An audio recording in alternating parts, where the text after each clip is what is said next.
The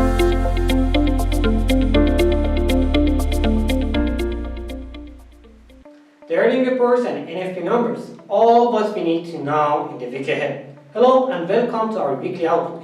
While the earning reports will be continued in the week ahead, BOE and the RBA policy meetings and the press conference will be in the center of the attentions.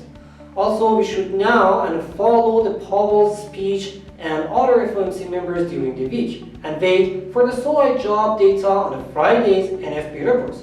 Let's take a look at the most important events of the week. Number 1. Earning reports.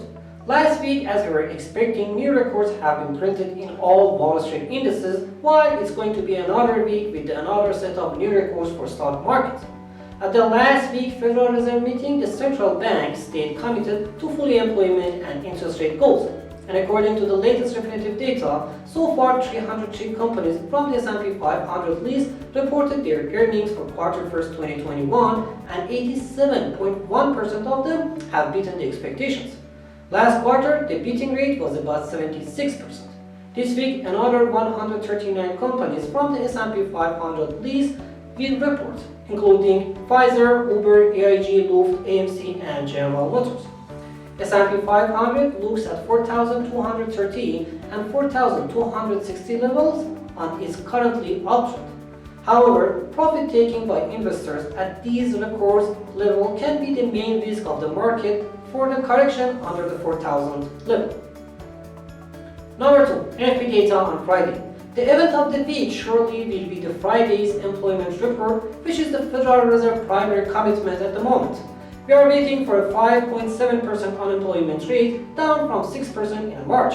Non-farm payrolls also are expected to raise 950K from the previous 916K. We are expecting profit taking in the stock markets and upbeat economic data. While Treasury yields are also growing, the USD due to grow above 91.20 level. However, technically under the 91 level, deeper numbers are expected to come into the spotlight. Number 3. Central banks meeting in the UK and Australia. Australian Central Bank interest rate decision, statement and a press conference will be on Tuesday. No change is expected in its rate and monetary policy until target inflation rate between 2 and 3% will be achieved. While from the Bank of England meeting on Thursday, we expect to lower stimulus and ease on the bond purchasing level in the meeting as Britain economy is strongly recovering from the worst recession of past 300 years. In the February meeting, the BOE forecast the economy to grow 5% in this year after a 10% contraction of the past year. With these expectations of BOE and USD growth, we are expecting to see more downtrend under the 1.38 level for cable. And finally, number 4, economic data and important speeches. On the light economic calendar, Monday ISM manufacturing PMI and new orders both expected to raise, and later on the same day, Mr. Powell will have speech. However, we are not expecting any surprises from that.